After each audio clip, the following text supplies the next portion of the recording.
சீமான் பார்த்தீங்கன்னா அவர் இயற்கையாகவே இந்த நாத்திக சிந்தனை உள்ளவர். இயற்கையாகவே நீங்கள் ஆரம்ப காலகட்டத்தில் பார்த்தீங்கன்னா எல்லா கடவுளையும், அது இயேசுலேருந்து முருகர்லேருந்து கிருஷ்ணர் வர ரொம்ப தாழ்வாக பேசியிருக்கிறார். முருகரை இறைவனாக வழிபட்டு கொண்டிருக்கிற இந்த மண்ணில் அவர் என்ன பண்ணுவார்னா இந்த மாதிரி முப்பாட்டன்னு சொல்லி மனிதனாக்கி விட்டுருவார். அதே வேலையை தான் இங்கே ஐயா வைகுண்ட பரம்பொருளும் இன்னைக்கு லட்சக்கணக்கான மக்கள் நாராயணரின் அவதாரமாக வழிபட்டுட்டு இருக்கும்போது முப்பாட்டன்னு சொல்லி ஒரு சாதாரண மனிதன் என்கிற நிலையில் அவர் பேசுறது,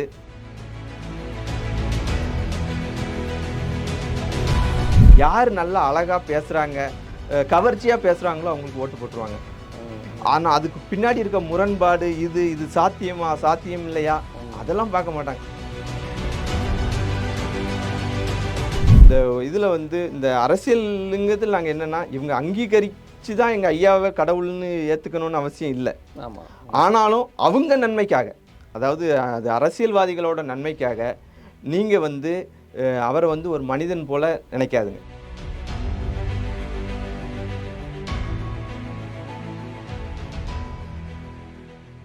கேள்வி கணைகள் நிகழ்ச்சிக்கு வரவேற்பதில் மகிழ்ச்சி. இன்றைய நேர்காணலில் நம்முடன் இணைந்திருக்கிறார் அகில உலக ஐயா வழி சேவை அமைப்பைச் சேர்ந்த வழக்கறிஞர் திரு கிருஷ்ணமணி அப்புக்குட்டி அவர்கள். வணக்கம் சார். வணக்கம் ஐயா. எப்படி இருக்கீங்க? நல்லா இருக்கு, நல்லா இருக்கு. இப்போ ஐயா வழி வைகுண்டர் அப்படிங்கிறவரை பற்றி ஒரு இன்ட்ரடக்ஷன் கொடுங்களேன். அவர் யார், ஆக்சுவலாக எப்போ வாழ்ந்தவர், அதை பற்றி கொஞ்சம் நீங்கள் விரிவாக சொன்னால் நல்லாயிருக்கும்.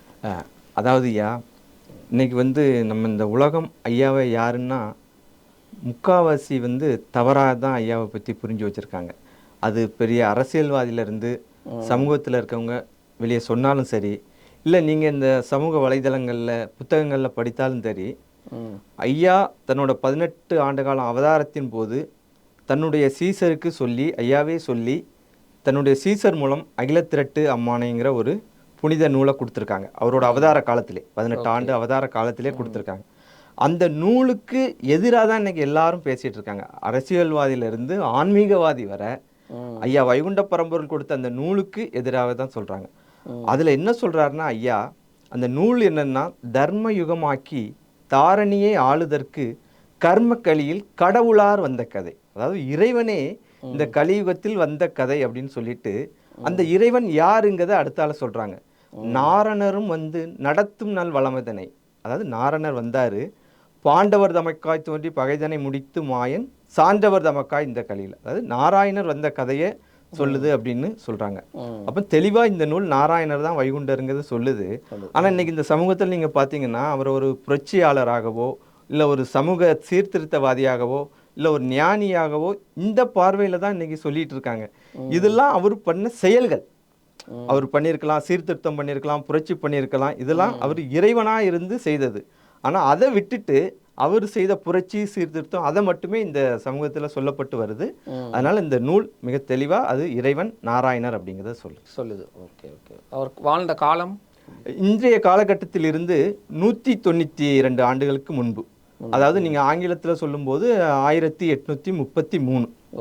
ஆமாம், அந்த காலம். ஓகே. இப்போ சீமான் அவரை பற்றி இது ஒரு விஷயம் பேசும்போது அதை கண்டித்து ஐயாவளியை சேர்ந்த நிறைய பேர் எதிர்ப்பு குரல் கொடுக்குறீங்க. ஏன் அவர் அப்படி என்ன தான் பேசினார்? இல்லை, சீமான் அவர் எப்போதுமே அதாவது முழுமையாக தெரிஞ்சுக்கிட்டு பேசுறது கிடையாது. அவர் சீமானோட நடவடிக்கைகள் நீங்கள் பார்த்தீங்கன்னா, இப்போ இந்து மதத்தில் தெய்வமாக எல்லாராலும் ஏற்றுக்கொள்ளப்பட்டு வணங்குகின்ற முருகரை பார்த்தீங்கன்னா முப்பாட்டன் அப்படின்ட்டுருவார். அதாவது இப்போ நாங்கள் கூட ஐயாவை ஐயான்னு சொல்லுவோம். அது ஒரு உரிமையில, என் தந்தை நம்மளெல்லாம் படைத்தவர் அப்படிங்கிற அது ஆன்மீக அறிவுல அன்புல நம்ம சொல்றது. ஆனா சீமான் பார்த்தீங்கன்னா அவர் இயற்கையாகவே இந்த நாத்திக சிந்தனை உள்ளவர். இயற்கையாகவே நீங்கள் ஆரம்ப காலகட்டத்தில் பார்த்தீங்கன்னா எல்லா கடவுளையும், அது இயேசுலேருந்து முருகர்லேருந்து கிருஷ்ணர் வர ரொம்ப தாழ்வாக பேசியிருக்கிறார் அவர் வீடியோவெல்லாம் பார்த்துட்டு. அப்படிப்பட்டவர் இன்னைக்கு அரசியல் காரணங்களுக்காக, ஓட்டுக்காக, அப்படி இருந்தால் ஓட்டு போட மாட்டாங்க அப்படிங்கிறதுக்காக சில முருகரையோ இவங்களெல்லாம் எடுத்துக்கிறார தவிர அவர் உண்மையிலேயே அந்த நாத்திகராக இருந்து இன்னைக்கு ஒரு ஞானம் இறைவன் இருக்கிறாரு, அந்த ஞானம் அவர் எடுக்கிறவர் இல்லை.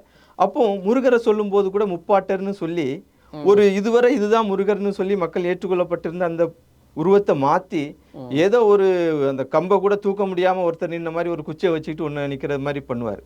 அப்போ அவரோட நோக்கம் வந்து இறைவனை மனிதன் ஆக்குவது. முருகரை இறைவனாக வழிபட்டு கொண்டிருக்கிற இந்த மண்ணில் அவர் என்ன பண்ணுவார்னா இந்த மாதிரி முப்பாட்டன்னு சொல்லி மனிதனாக்கி விட்டுருவார். அதே வேலையை தான் இங்கே ஐயா வைகுண்ட பரம்பொருளும் இன்னைக்கு வந்து லட்சக்கணக்கான மக்கள் நாராயணரின் அவதாரமாக வழிபட்டுட்டு இருக்கும்போது முப்பாட்டன்னு சொல்லி ஒரு சாதாரண மனிதன் என்கிற நிலையில் அவர் பேசுறது, அது எப்போதுமே அவர் அந்த நூல், அதான் நான் சொல்லேன் இல்லையா, இறைவன் கொடுத்த அந்த நூலை அவர் படிச்சிருப்பாரான்னே தெரியாது. அதை படிக்க நல்ல ஒரு ஆன்மீக நூலை இப்போ நான் வந்து இயேசுவை பற்றி பொதுவான ஒரு கருத்தை சொல்லச்சில நான் நல்ல கருத்தை சொல்லிட்டு போயிடலாம். நான் முழுமையாக அதை சொல்லும்போது அந்த பைபிளை படித்து சொன்னாதான் அதுக்கு விரோதம் இல்லாமல் நான் சொல்லணும். ஏன்னா இல்லைன்னா அவங்க அதை நம்பிக்கிட்டு இருக்கவங்க மனசு பாதிக்கப்படும். அதே போல் இன்னைக்கு அகிலத்திரட்டு இன்னும் இருக்கதாவது தெரியுமான்னு எனக்கு தெரியல சீமான் அவர்களுக்கு. அப்போ இதில் என்ன சொல்லியிருக்கு, அது ரொம்ப முழுவதும் படிக்க வேண்டாம், பக்கத்தில் படித்தாலே மிக தெளிவாக அலையிலே துயில் ஆதிவராகவர் அப்படின்னு சொல்லுது. 1008ஆம் ஆண்டில் அலையிலே துயில்கின்ற அந்த ஆதிவராகவர் தான் வந்தார்னு சொல்லுது. அப்போ அவர் வந்து சீமான அரசியலுக்காக எல்லாமே செய்வார். எப்படின்னு நீங்கள் பார்த்தீங்கன்னா ஐயா வைகுண்டரை முப்பாட்டன் பாரு. அதே ஐயா வைகுண்டர் என்ன தெரியுமா சொல்றாரு, நான் தான் ராமரா வந்தேன்னு சொல்றாரு, கிருஷ்ணரா வந்தேன்னு சொல்றாரு. அப்போ 10 சிரசுடைய பாவிதனை ஜெயிக்க, 10 சிரசுனா 10 தலை ராவணன் ஜெயிக்க பாவிங்கிறார். ராவணனை ஐயா பாவிங்கிறார். அதே ராவணனை சீமான் என்ன சொல்லுவாரு, அவரையும் முப்பாட்டன் தான் சொல்லுவார். ஆமா. அப்போ எப்படி ஐயா வைகுண்டரு ராவணனை முப்பாட்டன்னு சொல்றாரு, ஐயா வைகுண்டர் பாவின்னு சொல்றாரு. அப்போ இவருக்கு முப்பாட்டன், அவருக்கு முப்பாட்டனா? அப்போ என்ன அவரோட சித்தாந்தம்னே தெரியாது. முரண்பாட்டோட மொத்த உருவம் தான் வந்து சீமான் எப்போதுமே. இல்லை, ஏன்னா நீங்கள் சொல்கிறத பார்த்தா ஒரு 200 வருஷத்துக்கு முன்னாடி தான் வாழ்ந்துருக்காரு. அதாவது இந்த சமீப காலகட்டத்தில் தான் அவர் வாழ்ந்திருக்காரு. அது இங்கே அவதாரமாக இருந்தாலும் மனிதனாக தான் சகஜமாக தான் வாழ்ந்திருக்காரு. இப்போ முப்பாட்டர் சொல்கிறதுல என்ன தவறு இருக்குது? இல்ல இப்போ நீங்க வந்து இறைவனை வந்து நம்ம இறைவன் தானே சொல்லணும். இப்போ நம்ம ஒரு வழக்கம்னு ஒண்ணு இருக்குல்ல, இந்த அப்படின்னா மனுஷங்கிற நிலைக்கு அதை குறைக்கிறது மாதிரி தானே. நம்ம பாரத நாட்டுல ஒரு மனிதனாக இருந்து நல்ல நிலையோட நல்ல தன்மையோட ஞானியா வாழ்றவங்களையே பகவான் சொல்லி இறைநிலைக்கு நம்ம உயர்த்தி பேசுறோம். அப்படி இருக்கும்போது இறைவனே வந்தவரை நீங்க தாழ்த்தி பேசுறது அந்த மக்கள் அதை பின்பற்ற மக்களுக்கு மனவேதனை அளிக்கிற ஒரு செயல் தான். சாமி தோப்புல இருக்க ஐயாவளி அதை பின்பற்ற மக்கள்ல அதே சமூகத்தை சேர்ந்தவர் தானே வரும் சார். இதுல சமூகங்கிறது ஒண்ணுமே இல்லை சார், எல்லாமே அவங்கவுங்க அரசியல் தான். இந்த உலகத்துல வந்து இன்னைக்கு வந்து எந்த சமூகம் அந்த சமூகத்தை ஒருத்தர் எடுத்துக்கிறாங்களோ அவங்க அரசியல் லாபத்துக்காக தான் அந்த சமூகத்தை எடுத்துக்கிறாங்களே தவிர வேற ஒன்றும் அந்த சமூகத்துக்கு பண்ணிடணும் வச்சிடணும்லாம் இன்றைய காலகட்டத்தில் யாருமே பண்றது கிடையாது. அதனால அவர் வந்து ஒரு காலத்தில் நாத்திகனா இருந்தார். இன்னைக்கு வந்து இது ஐயான்னு வந்து ஏதாவது சொன்னாதான் இவங்க ஓட்டு போடுவாங்க.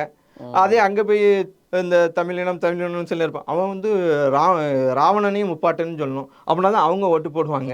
இப்படி எல்லாமே ஓட்டு அரசியலுக்காக அவங்க செய்யறது. அவரோட கட்சி அலுவலகம் பேர் ராவணன் குடில் தான். ராவணன் அவ்வளோதான். இப்போ இதுக்கு முன்னாடி பார்த்தீங்கன்னா இஸ்லாமியர்களையும் கிறிஸ்தவர்களையும் வந்து சாத்தானின் குழந்தைகள் அப்படின்னாரு. அப்புறம் முருகனையும் முப்பாட்டனார். இப்போ ஐயா வைகுண்டர் சொல்லியிருக்காரு. இப்படி அவர் மத ரீதியான ஒரு மோதல் ஒன்று போடணும்னு நினைக்கிறாரா? இல்லை, அதை வந்து சார் அதாவது நம்ம என்ன தான் அரசியலுக்காக சில இது நடித்து ஓட்டுக்காக செஞ்சாலும் நமக்கு உள்ளே இருக்கிறது எப்போமாவது வெளியே வந்துடும். அவர் இயற்கையாக நீங்கள் ஆரம்பத்த காலகட்டத்திலே பார்த்தீங்கன்னா அந்த சினிமா துறையில் இருக்கிறதுலேருந்து மணிவண்ணனுக்கோட அசிஸ்டண்டாக இருக்கிறதுலேருந்து அவங்களாம் நாத்திக சிந்தனை உடையவங்க. அவரோட சீமானோட ஆரம்ப காலகட்டம் பார்த்தீங்கன்னா அரசியலுக்கு வரதுக்கு முன்னாடி இந்த நாத்திக சார்ந்த பதிவுகள் தான் இருக்கும். அது ஏசுலேருந்து எல்லா கடவுளையும் தரந்தாழ்த்தி பதிவுகள் இருக்கும். அப்படிப்பட்டவருக்கு இன்னைக்கு திடீர்னு ஒரு வேஷம் தான் அணிஞ்சிருக்காரு அரசியல். அப்போ அதுக்காக சில நேரம் சொல்லச்சில உள்ளே இருக்கிறது தன்னை அறியாமலும் வந்துடும், அதை செய்கிறாரு அவர். ஓகே, இப்போ நெகட்டிவ் ப்ரொமோஷன் அப்படின்னு ஒரு இது இருக்குது. ஏன்னா படங்களுக்கெல்லாம் அதை தான் பயன்படுத்துவாங்க. அதில் உள்ள ஏதாவது ஒரு சர்ச்சைக்குரிய காட்சியை போட்டு அதை பற்றியே ஒரு வாரம் சோஷியல் மீடியாவில் பேசி அந்த படத்தை வந்து என்னதான் இருக்குன்னு போய் பார்க்கணும் அப்படிங்கிற மாதிரி பண்ணுவாங்க. இப்போ அதே மாதிரி தான் இப்போ சீமான் ஒரு இதை பற்றி பேசுகிறாரு. சீமானை பற்றியே ஒரு 10 நாள் ஓடுது டாப்பிக்கு. இது அவரோட வாக்கு அரசியலுக்கு பயன்படுத்துகிறாரா? இப்படி தொடர்ச்சியாக அவர் இது மாதிரி பேசி அவர் இல்லை, அவருக்கு சக்ஸஸ் கொடுக்கதான் அவர் நினைக்கிறாரு. என்ன கேட்டால் அது கொடுத்துக்கிட்டே இருக்கு அவருக்கு. நீங்கள் அவர் வந்து ஓட்டு சதவீதம் அவருக்கு கூடிக்கிட்டே போகும்போது ஆமா. எப்போதும் ஒரு நாளைக்கு ஒரு பேட்டி இந்த மாதிரி எதையாவது ஒரு விஷயத்தை இப்படி மாறி மாறி பேசிகிட்டே இருக்கும்போது மக்கள் வந்து இன்னைக்கு என்னன்னா சார், என்னைக்கு பெருந்தலைவர் காமராஜர் இவங்க பேசுகிறதெல்லாம் நம்பி பேசி பேசி அவரை தோக்கடிச்சாங்க இல்லையா, ஆமா. அதே மாதிரி இன்னைக்கு வந்து மக்கள் வந்து யார் நல்லா அழகாக பேசுகிறாங்க, கவர்ச்சியாக பேசுகிறாங்களோ அவங்களுக்கு ஓட்டு போட்டுருவாங்க. ஆனா அதுக்கு பின்னாடி இருக்க முரண்பாடு, இது சாத்தியமா சாத்தியம் இல்லையா அதெல்லாம் பார்க்க மாட்டாங்க. அழகா பேசுறாரு சீமான், செய்யறது ஏதாவது சாத்தியப்படுத்த முடியுமா? இல்ல அவர் குடும்பத்திலே அதை சாத்தியப்படுத்தியிருக்காரா? முடியாது. ஆனா பேசுவார், பேசத்துல ரொம்ப அழகா இருக்கும், கேட்கறதுக்கு நல்லா இருக்கும். நல்லா இருக்க, இப்படி இருந்தா நாடு தேனும் பாலும் ஓடணும்.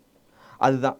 இப்போ அந்த சாமித்தோப்பு இருக்கிற இடம் வந்து கன்னியாகுமரி மாவட்டம். அங்கே ஆக்சுவலாகவே வந்து அரசியல் ரீதியாக பார்த்தீங்கன்னா தேசிய கட்சி தான் அங்கே வந்து டாப்பில் இருக்கும் எப்போதுமே. அதுவும் பாஜகவுக்கு நிறைய தமிழ்நாட்டிலே அதிக செல்வாக்குள்ள இடம் அதுதான். அப்படி இருக்கும்போது பிஜேபிக்கும் உங்களோட அந்த ஐயாவளி இதுக்கும் அந்த மாதிரி ஏதாவது பிரச்சனை வந்திருக்கா? பிரச்சனைன்னு இல்லை. ஆனால் எங்களோட நியாயமான கோரிக்கையை பிஜேபி கட்சியும் ஏற்றுக்கொண்டதா இல்லை. என்னன்னா, இந்த நூலில் உள்ள கருத்து வந்து நாராயணர் வைகுண்டம்னு, ஆனால் அதை வந்து இவங்க எதுவுமே சொல்றதில்லை. ஐயாவை பெருமைப்படுத்ததான் நினச்சிக்கிட்டு, அதான் நான் சொல்லலாம், எல்லா அரசியல் கட்சியும் பிஜேபி உள்பட அவரை வந்து ஒரு மனிதன் மாதிரி போராட்டக்காரன் அப்படி தான் அவங்க சொல்கிறாங்களே தவிர, இந்த நூல் புனித நூல் ஐயா கொடுத்த நூல் படி அவங்க அதை சொல்லலை, யாருமே சொல்லலை. இல்லை, ஏன்னா நீங்கள் இதுக்கு முன்னாடி தான் சொன்னீங்க ராமரோட அவதாரமும் நான் தான் சொல்லியிருக்காரு அப்படின்ட்டு. ஏன்னா ராமருங்கிறவர் வந்து பிஜேபிக்கு எவ்வளோ முக்கியமானவர்னு தெரியும், அதனால தான் அந்த கேள்வி வருது. அதுக்கு காரணம் என்னென்னா சார், அவங்க இப்போ யாருனாலும் அந்த கட்சியில் இருக்கவங்க இந்த நூலை படிக்கிறது இல்லை. அவங்க ஏதாவது எங்கேயாவது விக்கிபீடியா ஏதாவது இருக்கா அப்படின்னு அப்படி தேடுறாங்க. அங்கே அவங்கவுங்க விருப்பப்படி எழுதி வச்சுருக்காங்க, அதை படிச்சுட்டு உடனே ஒரு முடிவுக்கு வராங்க. ஆனால் அவங்கள வேற மாற்றி பேசுனா ஏதாவது ஓட்டு கிடைக்காது. அப்போ ஆனால் பெருமையாகவும் பேசணும், ஆனால் உண்மையும் பேசக்கூடாது. அப்படி தான் இருக்குது. இப்போ வைகுண்டரோட ஐயா அந்த வையாவளியோட அந்த சமயம் வந்து தென்காசி, தூத்துக்குடி, அப்புறம் விருதுநகர், இந்த சென்னை வரைக்கும் கூட பரவிட்டு இருக்குன்னு சொல்கிறாங்க. ஆக்சுவலாக உங்களுக்கு அரசியல் ரீதியான கோரிக்கை எதுவும் இருக்கா? அரசு இந்த மாதிரி இதெல்லாம் செய்யணும், இல்லை இதெல்லாம் செய்யலை எங்களுக்கு?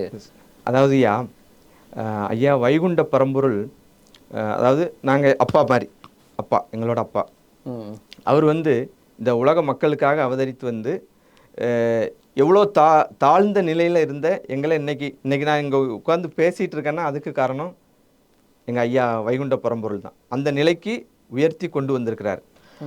அப்படிப்பட்ட ஐயா வந்து எங்களை வந்து இன்னும் உயர்த்திக்கிட்டு தான், அவரை நம்பி பிடிக்கிற எங்களன்னா எல்லாரும் தான், உலக மக்கள் அனைவரையுமே நம்பி பிடிக்கிறவங்கள எல்லாத்தையுமே ஐயா உயர்த்தி கொண்டு இருக்கிறாங்க.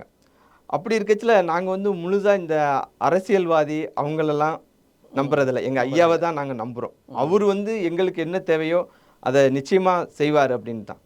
ஆனால் என்னென்னா, இந்த இதில் வந்து இந்த அரசியலுங்கிறதுல நாங்கள் என்னென்னா, இவங்க அங்கீகரித்து தான் எங்கள் ஐயாவை கடவுள்னு ஏற்றுக்கணும்னு அவசியம் இல்லை. ஆனாலும் அவங்க நன்மைக்காக, அதாவது அது அரசியல்வாதிகளோட நன்மைக்காக நீங்கள் வந்து அவரை வந்து ஒரு மனிதன் போல் நினைக்காதுங்க, ஒரு போராட்டக்காரராக நினைக்காதுங்க, சீர்திருத்தவாதியாக நினைக்காங்க. அவர் பரம்பொருள், இந்த கலியுகத்தில் நமக்காக வந்திருக்காங்க. அதை ஏற்றுக்கிட்டு அவர் பரம்பொருள்ங்கிறத சொல்லுங்க, அது போதும் எங்கள் ஐயாவளி மக்களுக்கு. அது போதும். எங்களை வந்து எங்கள் பரம்பொருளை காயப்படுத்தாமல் நீங்கள் இருந்தாலே போதும், அவர் மனுஷன்னு சொல்லி காயப்படுத்தாமல் இருந்தாலே போதும், மற்றதெல்லாம் எங்களுக்கு ஐயா தருவார் அப்படிங்கிற பூரண நம்பிக்கையோடு தான் நாங்கள் வணங்கியிருக்கிறோம் ஐயா. நம்ம அடுத்தடுத்த விஷயங்கள் நடக்கும்போது நம்ம இதே மாதிரி உட்காந்து விவாதிப்போம், பேசுவோம். நேர்காணல் பங்கேற்றமைக்கு நன்றி. நன்றி ஐயா. வணக்கம்.